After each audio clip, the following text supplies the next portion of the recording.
letting go of things is hard, but the alternative is harder.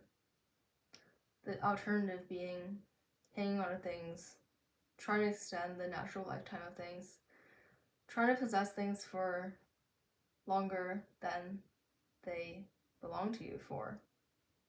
You need to learn how to let life pass through you without reaching your hands out to try to grab onto something, to try to own something, or try to stay in one place forever. There's kind of a period between when something good is going on and when that good thing ends. During this time in between, you know that the good thing is going to end. You have two options. You can either say, I quit, this thing's over, or you can try to keep extending it for longer than it's supposed to go on for. When something is over, life will tell you, you will know. There will be signs. Let's say it's a friendship, right? Like, this is the period where before you could talk about anything and be funny, here's the period where it's like, oh, how's life? Yeah, I hate this weather too. Oh my god, yeah, like, it's boring, you're faking your laughs, you're just racking your brains for something to say. You know it's over. You could choose to end it here. Stop scheduling those hangouts. I know it feels like a chore to you already, but you don't, because you're sentimental or greedy and you just keep going.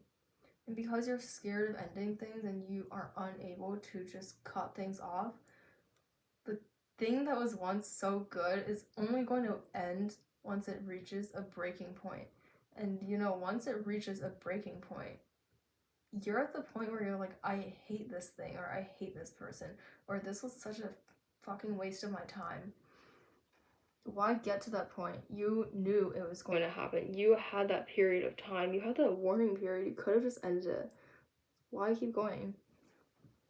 And like, this probably sounds like it's about romantic relationships, and it definitely is like applicable to romantic relationships, but it also applies to other things. In fact, I've made this video thinking about friendships. It applies to friendships, relationships, job opportunities. Sometimes you take on a responsibility that you can't really fulfill anymore because you don't have time. You need to just quit. I know, like, everyone says never give up on people, never give up on things, but I say give up on things. Like,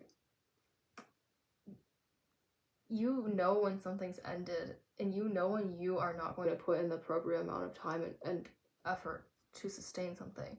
Sometimes you can put in the time and effort required, but doing so still wouldn't revive that thing. And at that point, you just need to cut it off. So I know it's really hard to cut it off, but just remember, if you don't, you're going to just keep going until you reach that breaking point, or just go deeper into that not as good point. Why just end it here? Then you have this nice memory, it was good, end it here. And also, you can't look back in longing so much. I hate how in music and songs, and in music and books and whatever, poems, it's always seen as so romantic to look back on something with longing. Why? It's cringe and pathetic. It's the same thing as hanging on, except you're actually crazy because it actually ended and you're hanging on in your mind. Like, you're actually crazy for that. Stop. It's not romantic, it's weird and cringe. And also, I think that if you do want something revived, you can't hang on to it. That period where you're hanging on to something, you're just making them resent you. You resent them too. If you're doing it and just in your head, if it really has ended, you're looking back and longing, and you're not letting go in your head, I think it still has the same effect. Call it pseudoscience or whatever, but I would say it has the same effect. You need like a break in your head, You need time in your head to like let go of things and miss things. So yeah, learn how to quit things and let go of things, or else something bad will happen.